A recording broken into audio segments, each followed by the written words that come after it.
بڑی کوٹھی کی مالکن نے سبزی والی بوڑھی مائی کو پیسے کم کرنے پر بہت ذلیل کیا اور کہا بھیک مانگو جا کر۔ بوڑھی مائی نے دوپٹے کے پلو سے پسینہ پونچھا تو اس کے دوپٹے سے بندھی ایک پرانی انگوٹھی کھل کر نیچے گری۔ مالکن نے وہ انگوٹھی پہچان لی، یہ وہی خاندانی انگوٹھی تھی جو اس کے شوہر نے اپنی گمشدہ ماں کو دی تھی۔ مالکن نے خوف سے بوڑھی مائی کا چہرہ دیکھا تو میرا نام روبینہ ہے اور میں نے وہ دن بھی دیکھے جب ہمارے گھر میں کھانے کو روٹی نہیں ہوتی تھی۔ ہم 12 بہن بھائی تھے، میرا 7واں نمبر تھا۔ گھر میں غربت اس طرح بسی ہوئی تھی جیسے دیواروں میں نمی۔ صبح آنکھ کھلتی تو سب سے پہلا خیال یہی ہوتا تھا کہ آج کھانے کو کیا ہوگا۔ ماں باپ کی آنکھوں میں ہر وقت ایک ہی فکر ہوتی تھی، سب بچوں کو کیسے سنبھالیں گے۔ سب بہن بھائیوں کی شادیاں بھی بمشکل ہوئی۔ خاندان میں اکثر باتیں ہوتی تھی، لوگ کہتے تھے کہ کمال نے اپنے بچوں کو ریوڑیوں کی طرح بانٹ دیا، کچھ خاندان میں دے دیے، کچھ بے جوڑ رشتوں میں دے دیے، کچھ مزید بے جوڑ رشتوں میں دے دیے۔ میں یہ سب سنتی اور خاموش رہتی تھی۔ دل میں تلخی تھی، زبان پر کچھ نہیں آتا تھا۔ میری قسمت تھوڑی مختلف نکلی۔ میری شادی ایک امیر بندے سے ہو گئی۔ اس وقت مجھے لگا کہ شاید میری زندگی بدل گئی ہے۔ میں غربت والے گھر سے نکل آئی تھی۔ اچھا گھر تھا، بنگلہ تھا، گاڑی تھی، پیسہ تھا، وہ سب کچھ تھا جس کا میں نے بچپن میں خواب میں بھی نہیں دیکھا تھا۔ لیکن شوہر، وہ صرف نام کا زندہ تھا، اس کا دل مرا ہوا تھا، اس کی روح بھی مری ہوئی تھی۔ وہ انسان کم اور مشین زیادہ لگتا تھا، جیسے بس پیسے کمانے کے لیے سانس لے رہا ہو۔ وہ ہنستا نہیں تھا، بات کم کرتا تھا، زیادہ تر خاموش رہتا تھا، اس کی آنکھیں خالی تھی۔ میں نے شروع میں سوچا کہ ضرور کسی عورت کا چکر ہوگا۔ دل میں حسد بھی آیا، غصہ بھی آیا۔ پھر میں نے اس کے چہرے کو غور سے دیکھا۔ میں نے خود سے کہا، اس سے کون سی لڑکی محبت کر سکتی ہے؟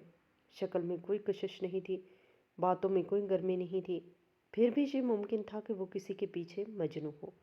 انسان کا دل عجیب ہوتا ہے۔ میں نے بار بار پوچھا، اس نے ہر بار بات ٹال دی۔ میں نے خود پتہ لگانے کی کوشش کی، گھر کے ماحول کو دیکھا، اس کی خاموشی کو سمجھنے کی کوشش کی۔ آہستہ آہستہ حقیقت سامنے آئی۔ یہ دکھ کسی لڑکی کا نہیں، یہ دکھ اس کی ماں کا تھا۔ اس کی ماں لاپتہ تھی۔ یہ جان کر مجھے ہمدردی کم اور الجھن زیادہ ہوئی۔ میں اس کے غم میں شریک نہیں ہو سکی، شاید اس لیے کہ میرا دل ابھی تک اپنے زخموں سے بھرا ہوا تھا۔ میں نے غربت دیکھی تھی، میں نے محرومی دیکھی تھی۔ اب مجھے ایک خاموش شوہر ملا تھا، ایسا شوہر جو میرے سامنے موجود تھا مگر میرے ساتھ نہیں۔ میرے شوہر کی عمر اتنی زیادہ تھی کہ مجھے شروع سے یہی لگا تھا کہ اس کی دولت دیکھ کر ہی اسے میرا رشتہ ملا ہے۔ میں یہ سوچتی تھی، اگر وہ اتنا بڑا ہے تو اس کی ماں کی عمر کتنی ہوگی؟ لازمی بات ہے وہ ایک ضعیفہ عورت ہوگی، اور پھر اس کے پیچھے اس طرح کیوں رو رہا تھا؟ مجھے تو ایسے لوگوں کی سمجھ نہیں آئی تھی۔ جب کوئی عمر رسیدہ انسان مر جاتا ہے تو لوگ پاگلوں کی طرح روتے ہیں، کہتے ہیں کیوں چھوڑ کے چلا گیا، کہاں چلا گیا؟ میں دل میں سوچتی تھی، چلا گیا تو اپنی پوری زندگی گزار کر گیا نا، پھر اس میں رونے پیٹنے کی کیا ضرورت ہے؟ جو جوان لوگ دنیا سے چلے جاتے ہیں ان کا دکھ میں بھی سمجھتی تھی۔ جوان موت پر میری آنکھوں میں بھی آنسو آ جاتے تھے، لیکن جب کوئی بوڑھا مرتا تھا تو مجھے زیادہ افسوس نہیں ہوتا تھا۔ اب اگر اس کی ماں لاپتہ تھی تو اس بات کی کیا گارنٹی تھی کہ وہ زندہ بھی ہوگی؟ شاید وہ ویسے ہی اس کی آنکھوں کے سامنے نہ ہوتی۔ میں نے ادھر ادھر نوکروں سے پوچھنے کی کوشش کی، میں نے رشتہ داروں سے بھی بات کی۔ جو رشتہ دار میرے شوہر کے باپ کی طرف کے تھے انہوں نے ایک الگ کہانی سنائی۔ ان کا کہنا تھا کہ وہ عورت خود بھاگ گئی تھی۔ ان لوگوں نے بتایا کہ میرے شوہر کا باپ اس کی ماں سے عمر میں 20 سال بڑا تھا۔ اس زمانے میں شادیاں کم عمری میں ہو جاتی تھی۔ جب اس عورت کی شادی ہوئی تو اس کی عمر بہت کم تھی۔ شادی کے بعد جلد ہی بچہ بھی ہو گیا۔ وہ عورت پھر بھی جوان تھی، لیکن اس کا شوہر عمر میں اتنا بڑا تھا کہ باپ کم اور دادا زیادہ لگتا تھا۔ ان لوگوں کے مطابق وقت کے ساتھ ساتھ یہ فرق اور بھی نمایاں ہو گیا۔ شوہر بوڑھا ہوتا گیا، چہرے پر جھریاں آ گئیں، جسم جھک گیا، باتوں میں سختی آ گئی۔ وہ عورت جوان تھی، اس کی خواہشیں زندہ تھی، اس کے مطابق وہ اس رشتے میں گھٹ رہی تھی، اسی لیے اس نے کسی اور کے ساتھ بھاگنے کا فیصلہ کیا۔ ان رشتہ داروں کے لفظوں میں وہ ایک بد کردار عورت تھی۔ کے نزدیک قصور سارا اسی کا تھا۔ وہ کہتے تھے کہ اس نے ایک اچھے گھر کو چھوڑا، ایک بچے کو چھوڑا، اپنی مرضی کو سب سے اوپر رکھا۔ پھر میں نے دوسرے رخ سے بات سنی جو میرے شوہر کے ننھیال والے تھے، یعنی اس کی ماں کے رشتہ دار۔ ان کی بات بالکل مختلف تھی۔ وہ کہتے تھے ہمیں کچھ پتہ ہی نہیں۔ وہ یہ ماننے کو تیار ہی نہیں تھے کہ وہ عورت بھاگ گئی تھی۔ ان کا کہنا تھا کہ ایک دن وہ گھر میں موجود تھی، سب کچھ معمول کے مطابق تھا، کھانا پینا، بات چیت، کوئی جھگڑا نہیں، کوئی شور نہیں۔ اگلے دن وہ اچانک غائب تھی۔ ان لوگوں کے لہجے میں خوف تھا، شک تھا۔ وہ کہتے تھے کہ یہ کیسے ممکن ہے کہ ایک عورت یوں ہی غائب ہو جائے۔ ان کا خیال تھا کہ سسرال والوں نے خود ہی کچھ کیا ہوگا، یا تو اسے غائب کروا دیا گیا یا پھر دنیا سے ہی بھیج دیا گیا۔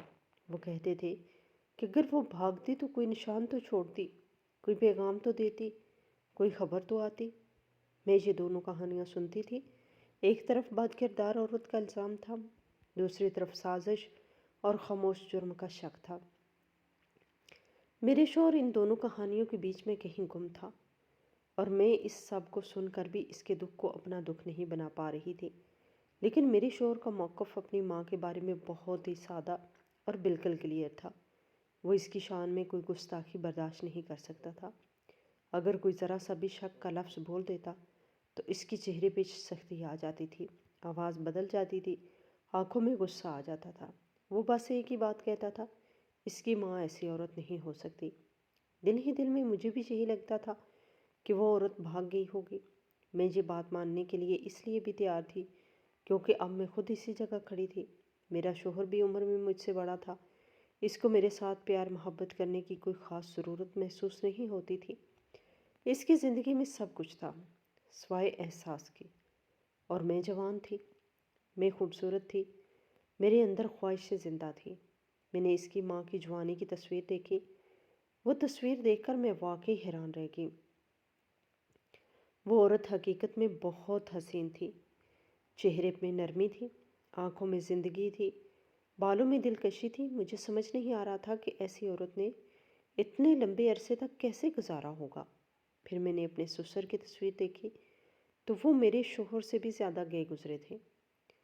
چہرہ سخت، آنکھیں بے رحم، عمر کا بوجھ صاف نظر آتا تھا۔ وہ انسان کم اور سایہ زیادہ لگتا تھا۔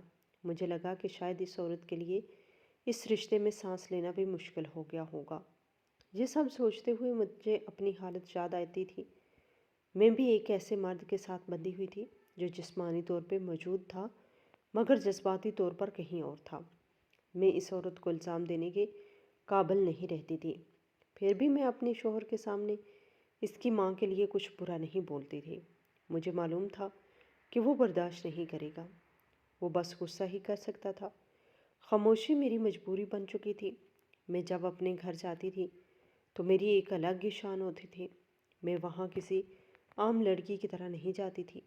میری انگلیوں میں سونے کی انگوٹھیاں ہوتی تھی، ہاتھوں میں سونے کے کنگن چمکتے تھے، جسم پر 7-8 ہزار کا سوٹ ہوتا تھا، پاؤں میں 4-5 ہزار کا جوتا ہوتا تھا، ہاتھ میں 15-20 ہزار کا ہینڈ بیگ ہوتا تھا، موبائل 50 ہزار کا ہوتا تھا، پرس میں پیسے ہوتے تھے۔ میں جب دروازے سے اندر داخل ہوتی تھی تو سب کی نظریں مجھ پہ آ جاتی تھی۔ میری بہنوں کے بچے میرے ارد گرد آ جاتے تھے۔ وہ جانتے تھے کہ میں خالی ہاتھ نہیں ہوتی۔ میں ان کو 20-20 روپے نہیں دیتی تھی، میں 500-500 روپے نکال کر دیتی تھی۔ میں کہتی تھی جاؤ مزے کرو۔ وہ خوشی سے اچھل پڑتے تھے۔ ان کی آنکھوں میں چمک دیکھ کر مجھے اچھا لگتا تھا۔ مجھے لگتا تھا کہ میں کسی کے کام آ رہی ہوں۔ کوئی بہن آ کر آہستہ سے کہہ دیتی تھی کہ یار گھر کا خرچہ نہیں چل رہا، اس مہینے راشن ڈالنا تھا۔ میں پرس کھولتی تھی اور 10,000 روپے نکال کر دے دیتی تھی۔ میں یہ نہیں سوچتی تھی کہ میرے شوہر کو کیا لگے گا، مجھے بس یہ لگتا تھا کہ میرے پاس ہے تو میں کیوں نہ دوں۔ میری امی میرے پاس آ کر بیٹھ جاتی۔ وہ باتوں باتوں میں کہنا شروع کر دیتی کہ گھر کی چھت ٹپک رہی ہے، تیرے ابو بڑے پریشان ہیں، سمجھ نہیں آتی کیا کرے۔ میں ان کی بات مکمل ہونے سے پہلے ہی پیسے نکال دیتی تھی۔ میں کہتی تھی امی یہ رکھ لو، کچھ نہ کچھ ہو جائے گا۔ کبھی کسی بھائی کی ذمہ داری بھی میں نے خود اٹھا لی،